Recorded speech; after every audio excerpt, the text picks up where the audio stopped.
चे आधारस्तंभ महामहिम राजस्थानचे राज्यपाल आदरणीय हरिभाऊ बागडे नाना यांच्या वाढदिवसानिमित्त दरवर्षीप्रमाणे याही वर्षी आम्ही रक्तदान शिबिराचं आयोजन केलेलं आहे आणि अतिशय उत्साहात या रक्तदान शिबिराला भारतीय जनता पार्टीच्या कार्यकर्त्यांनी गावकऱ्यांनी सहकार्य केलेलं आहे.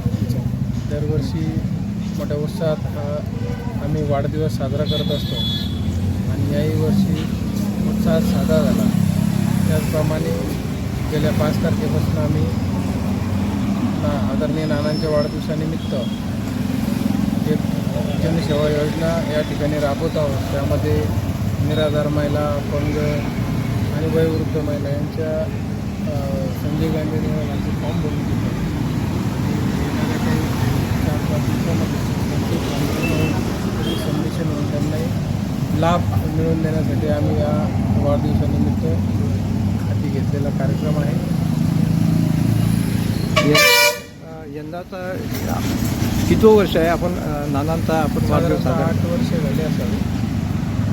दरवर्षी रक्तदान शिबिराचं आयोजन असतं. दत्ताची बालीरक्त पतपेढीला आम्ही रक्त देत असतो. याशिवाय काही समाजोपयोगी उपक्रम आपण घेतात का?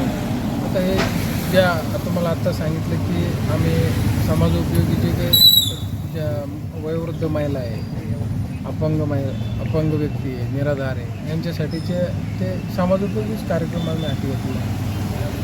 याशिवाय काही भोजनदान, अन्नदान असा कार्यक्रम आपण दरवर्षी भोजनदान, अन्नदान विविध ठिकाणी वेगवेगळ्या प्रकारच्या कार्यकर्त्यांनी आयोजन केलेलं आहे. आता मार्केट कमिटीमध्ये भोजनदानाचा कार्यक्रम सुरू.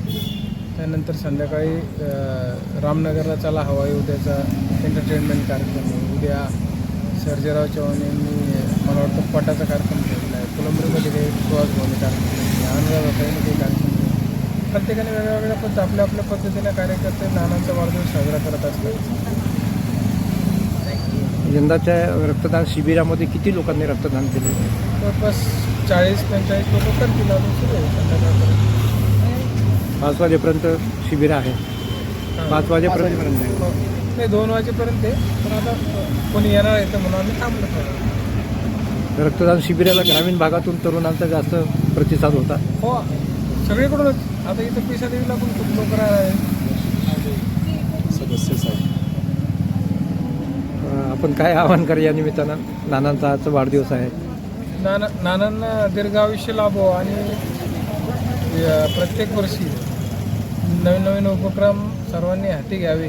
याच्या नानांच्या वाढदिवसाचा साजरा करताना एक आदर्श निर्माण होतो आणि लोकांनाही त्या गोष्टीचा फायदा होतो. सर्वांनी ते केलं पाहिजे.